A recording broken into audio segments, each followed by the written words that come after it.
اس کے باوجود اللہ تعالیٰ نے انہیں آگاہ فرما دیا تھا کہ ابلیس ان کا دشمن ہے اور ایسا نہ ہو کہ وہ انہیں جنت سے نکلوا دے۔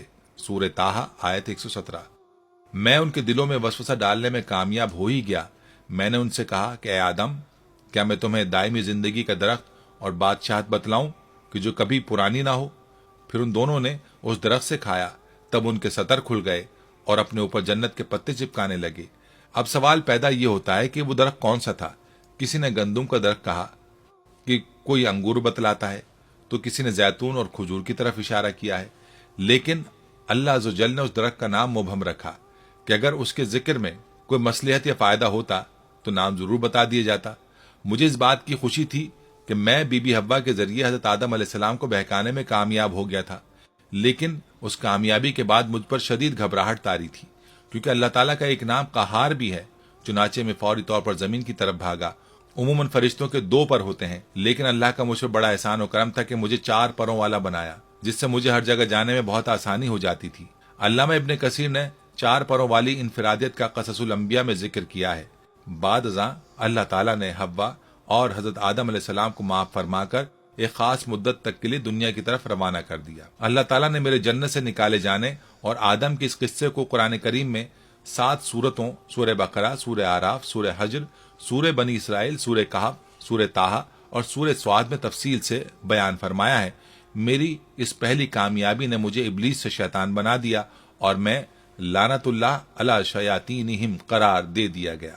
دنیا میں آدم اور حوا کے ملاپ کے بعد اللہ نے انہیں اولاد کثیر سے نوازا۔ ایک جوڑا صبح پیدا ہوتا اور ایک شام کو۔ صبح والے جوڑے سے شام والے جوڑے کی شادی کر دی جاتی۔ اسی طرح ایک دن صبح قابیل اور اس کی بہن عقلیمہ پیدا ہوئی، جبکہ شام کو حابیل اور اس کی بہن یہودا پیدا ہوئی۔ قانون قدرت کے مطابق قابیل کی شادی یہودا سے اور حابیل کی شادی عقلیمہ سے ہونا تھی۔ عقلیمہ نہایت حسین و خوبصورت تھی، جبکہ یہودا بد شکل۔ قابیل نے یہودا سے شادی کرنے سے انکار کر دیا اور وہ اپنی بہن عقلیمہ سے شادی کرنا چاہتا تھا۔ حضرت آدم نے دونوں بیٹوں سے کہا کہ تم دونوں اللہ کی راہ میں قربانی دو، جس کی قربانی قبول ہو جائے گی اس کے ساتھ عقلیمہ کی شادی کر دی جائے گی۔ چونکہ حابیل حق پر تھا، لہٰذا اس کی قربانی قبول کر لی گئی۔ بس یہ وہی لمحہ تھا جب میں ناک کے ذریعے قابیل کے جسم میں داخل ہوا اور اس کے دماغ پر قبضہ کر کے اس کی سوچنے سمجھنے کی صلاحیتوں پر حاوی ہو گیا۔ میں نے قابیل کو مشورہ دیا، اگر تو عقلیمہ کو حاصل کرنا چاہتا ہے تو حابیل کو قتل کر دے۔ پہلے وہ ہچکچایا، لیکن جب میں نے اس کی ہمت بڑھائی، لالچ، حسد اور انتقام کے جذبات بیدار کیے تو وہ راضی ہو گیا اور پھر ایک دن اس نے حابیل کو قتل کر ڈالا۔ اس واقعے کی تفصیل سورہ مائدہ میں موجود ہے۔ بعد ازاں قابیل اپنے والد کے خوف سے یمن بھاگ گیا، تاہم مجھ جیسا شیطانی ہتھ کنڈوں کا موجد اس کے ساتھ ساتھ تھا۔ میں نے پہلے اسے عیش و عشرت پر لگایا، اس کی بہت سی شادیاں کروائیں، کیونکہ اپنے کام کو منظم طریقے سے آگے بڑھانے کے لیے مجھے ایک مضبوط ٹیم کی ضرورت تھی۔ میں آگ سے پیدا ہوا ہوں، لہٰذا میں نے اسے آتش پرست بنا دیا۔ اللہ تعالیٰ نے مجھے مکمل چھوٹ دے رکھی تھی۔ جب اس کی نسل تیزی سے بڑھنے لگی تو میں نے اسے پتھر کے بت بنانے کا طریقہ سکھایا۔ اب کچھ آتش پرست بن گئے اور کچھ بتوں کو پوجنے لگے۔ ناظرین، جب شیطان مردود کو اللہ تعالیٰ نے جنت سے نکال دیا تو اس نے اللہ تعالیٰ سے قیامت تک کے لیے مہلت مانگی کہ قیامت سے پہلے تک مجھے موت نہ آئے، لیکن اللہ پاک نے اسے مقررہ وقت تک یعنی خاص وقت تک مہلت دی، جسے قرآن مجید میں یوں بیان فرمایا گیا ہے۔ اس نے کہا، اے پروردگار، لوگوں کی زندہ کیے جانے تک مجھے مہلت دے دے۔ فرمایا، تجھے مہلت دی جاتی ہے وقت معلوم تک کے لیے۔ مفسرین کے مطابق وقت معلوم وہ وقت ہوگا جب حضرت اسرافیل علیہ السلام پہلی دفعہ سور پھونکیں گے۔ ناظرین، اسلامی کتب میں آتا ہے کہ قیامت کی نشانیاں جب پوری ہوں گی تو مومنین کی بغلوں کے نیچے خوشبودار ہوا گزرے گی، جس سے تمام ایمان والے وفات پا جائیں گے، اور پھر اس کے بعد 40 سال کا زمانہ گزرے گا جس میں کوئی بچہ پیدا نہ ہوگا، یعنی ہر انسان کی عمر کم سے کم 40 سال ہوگی۔ چنانچہ سب مسلمان مر چکے ہوں گے، اس لیے زمین پر کفار اور مشرک رہ جائیں گے۔ اسلام کی معروف کتاب تفسیر در منشور میں صفحہ نمبر 70 پر لکھا ہے کہ جب مومنین کی وفات کو 40 سال گزر چکے ہوں گے تو پھر حضرت اسرافیل علیہ السلام پہلی دفعہ سور پھونکیں گے، جسے نفخہ اولا بھی کہتے ہیں۔ شروع میں اس کی آواز نہایت کم ہوگی اور لوگ کان لگا کر سنیں گے، پھر یہ بڑھتی بڑھتی اس قدر زیادہ ہو جائے گی کہ کانوں کے پردے پھٹ جائیں گے، ان کے نتنوں سے پیپ بہنا شروع ہو جائے گی اور لوگ مر جائیں گے۔ انسان، جنات، فرشتے، یہاں تک کہ شیطان ابلیس کو بھی نفخہ اولا کے وقت موت آ جائے گی۔ اس کے ٹھیک 40 سال بعد حضرت اسرافیل علیہ السلام دوسرا سور پھونکیں گے تو تمام مردے زندہ ہو جائیں گے اور قیامت قائم ہوگی اور میزان لگے گا، یعنی نفخہ اولا کے وقت ابلیس کو موت آئے گی۔ نفخہ اولا اور نفخہ ثانیہ کے مابین 40 سال کا عرصہ ہوگا، اور یہ کہ ابلیس 40 سال تک مردہ رہے گا۔ ناظرین، کیا آپ جانتے ہیں کہ ابلیس کو موت کیسے آئے گی اور شیطان 40 سال تک مردہ حالت میں کہاں گزارے گا؟ اس سلسلے میں حضرت کعب بن احبار رضی اللہ عنہ کی ایک مشہور روایت ہے۔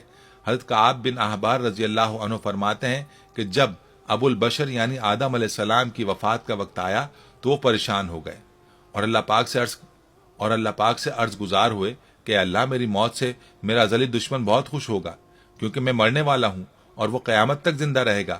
اسی وقت ملک الموت حضرت اسرائیل علیہ السلام حضرت آدم علیہ السلام کی خدمت میں حاضر ہوئے اور فرمایا، اے ابو الآدم، آپ وفات کے بعد جنت میں رہیں گے، جبکہ ابلیس قیامت تک دنیا میں رہے گا، اور پھر قیامت سے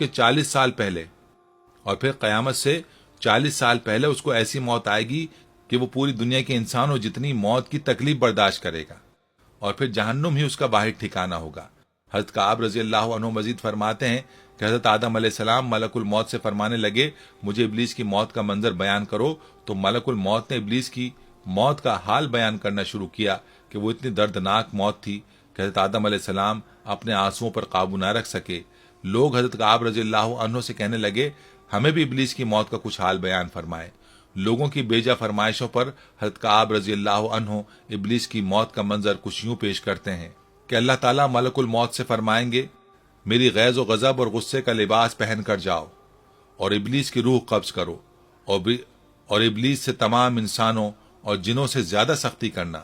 جب ملک الموت غضب اور غصے سے بھر کر بہت سے فرشتوں کے ساتھ ابلیس کی روح قبض کرنے آئیں گے تو جو بھی آسمان اور زمین میں سے ان کو دیکھ لے گا وہ فوراً ہی مر جائے گا۔ جبکہ ملک الموت ابلیس کے پاس پہنچیں گے تو وہ دھاڑے مار مار کر روئے گا۔ پھر شیطان کو موت کی تکلیف دی جائے گی جو ساری مخلوق کی موت کی تکلیف سے زیادہ ہوگی۔ ناظرین، اس کے بعد ابلیس گھبرا کر مشرق کی جانب بھاگے گا تو کبھی مغرب کی جانب، لیکن ہر جانب اپنے سامنے ملک الموت کو پائے گا۔